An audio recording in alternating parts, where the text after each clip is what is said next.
അപ്പോഴാണ് ഗൗതമന് കാര്യം മനസ്സിലായത്.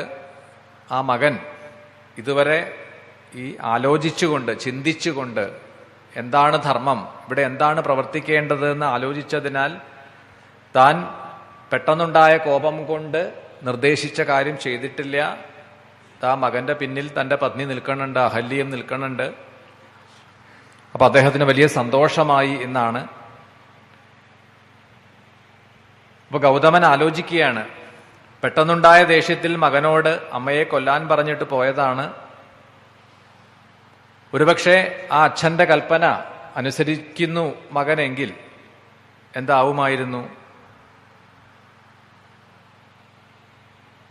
ഇവിടെ അച്ഛൻ പറഞ്ഞതിനെ അനുസരിച്ചില്ലല്ലോ, താൻ അനുസരിച്ചില്ല, നിഷേധിച്ചുവല്ലോ എന്ന വേദന കൊണ്ടാണ് മകൻ അച്ഛന്റെ കാൽക്കൽ വീണത്. ക്ഷമിക്കണം, എനിക്ക് അമ്മയുടെ നേരെ ആയുധം പ്രയോഗിക്കാൻ കഴിഞ്ഞില്ല. അതാണ് ഇവിടെ തൻ്റെ കാൽക്കൽ വീഴാൻ കാരണം.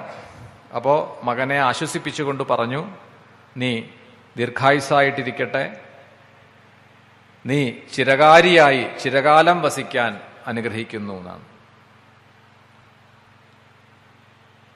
അപ്പൊ ഇവിടെ ഈ ചിരകാരിയുടെ ഒരു പ്രവൃത്തിയെ ഉദാഹരിച്ചുകൊണ്ട് നമ്മൾ പലപ്പോഴും കാര്യങ്ങളെ ചെയ്യുമ്പോൾ, ചെയ്യാൻ വേണ്ടി പുറപ്പെടുമ്പോൾ അതിൻ്റെ ഗുണദോഷങ്ങളെ നല്ലവണ്ണം ചിന്തിക്കണം എന്നാണ്.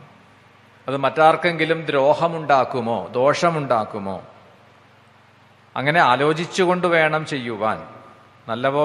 നല്ലവണ്ണം പരിശോധിച്ച് അറിഞ്ഞ ശേഷമേ ഏത് കാര്യവും ചെയ്യാൻ പാടുള്ളൂ എന്നിങ്ങനെയുള്ള ആ ഒരു ധർമ്മവൃത്താന്തത്തെ പറഞ്ഞുകൊണ്ടാണ് ആ ഒരു ഉപദേശം അവിടെ ഉപസംഹരിക്കുന്നത്. നമഃ പാർവതീപതയേ ഹര ഹര മഹാദേവ. അല്പസമയം കഴിഞ്ഞ് നമുക്ക് പാരായണം തുടരാം. നമഃ ശിവായ നമഃ ശിവായ നമഃ ശിവായ നമഃ ശിവായ നമഃ ശിവായ നമഃ ശിവായ നമഃ ശിവായ നമഃ ശിവായ നമഃ ശിവായ